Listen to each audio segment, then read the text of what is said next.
guys, welcome to DIY with Pravi.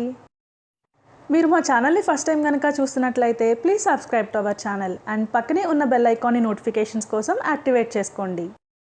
ఈరోజు మనం egg fried రైస్ని ఎలా ప్రిపేర్ చేసుకోవాలో నేర్చుకుందాం. మరి దానికి కావాల్సిన ఇంగ్రీడియంట్స్, దాని ప్రాసెస్ ఏంటో ఒకసారి చూసేద్దాం.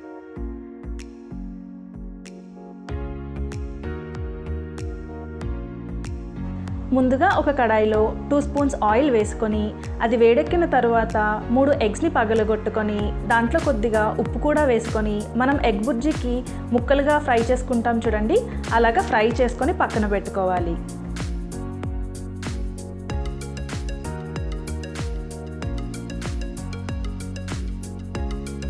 ఇప్పుడు ఇంకొక కడాయిలో 1 స్పూన్ నెయ్యి వేసుకొని నెయ్యి కరుగుతూ ఉండగా 2 స్పూన్స్ ఆయిల్ కూడా వేసుకొని హీట్ అయ్యేంత వరకు వెయిట్ చేయాలి. ఇలా హీట్ అవుతూ ఉండగా లవంగాలు, దాల్చిన చెక్క వేసుకొని కొద్దిగా ఫ్రై చేసుకోవాలి. ఇప్పుడు ఇందులో చిన్నగా తరిగిన క్యారెట్ ముక్కలు వేసుకొని ఫ్రై చేసుకోవాలి.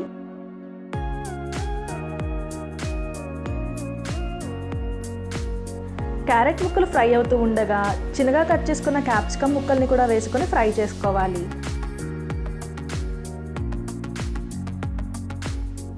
ఇప్పుడు ఇందులో పచ్చిమిర్చి ముక్కలు కూడా వేసుకొని ఫ్రై చేసుకోవాలి. ఇలా క్యారెట్, క్యాప్సికమ్ ముక్కలు ఫ్రై అవుతూ ఉండగా మనం సన్నగా తరిగిన ఉల్లిపాయ ముక్కల్ని కూడా వేసుకొని మూత పెట్టుకొని పచ్చివాసన పోయేంత వరకు మగ్గించుకోవాలి.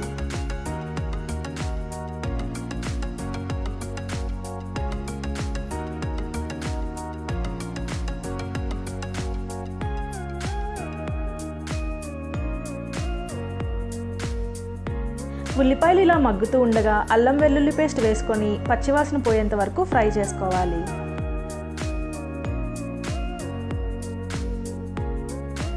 అలాగే పసుపు కూడా వేసుకొని బాగా కలుపుకోవాలి.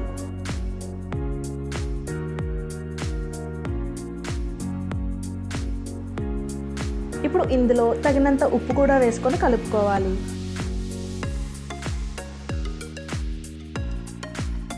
ఇలా అన్నీ మగ్గుతూ ఉండగా మనం ముందుగా ఫ్రై చేసుకున్న ఎగ్స్ని కూడా ఇందులో వేసి 2-3 నిమిషాల పాటు ఫ్రై చేసుకోవాలి.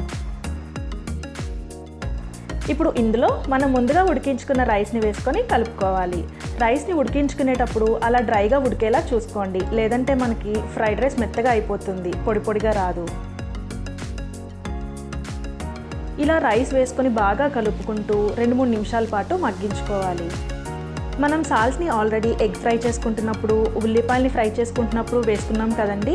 ఒకసారి టేస్ట్ చూసుకొని సాల్ట్ సరిపోనట్లయితే కొద్దిగా యాడ్ చేసుకుని బాగా కలుపుకోవాలి. ఇప్పుడు ఇందులో మిరియాల పొడి కూడా వేసుకొని బాగా కలుపుకోవాలి.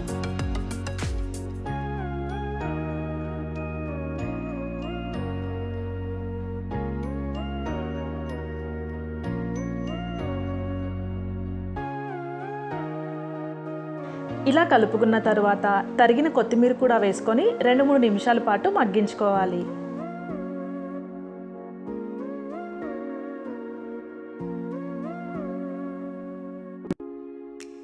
ఇలా మగ్గుతూ ఉండగా ఒకసారి బాగా కలుపుకొని మరొక 2-3 నిమిషాల పాటు ఉంచుకొని స్టవ్ ఆఫ్ చేసుకోవాలి.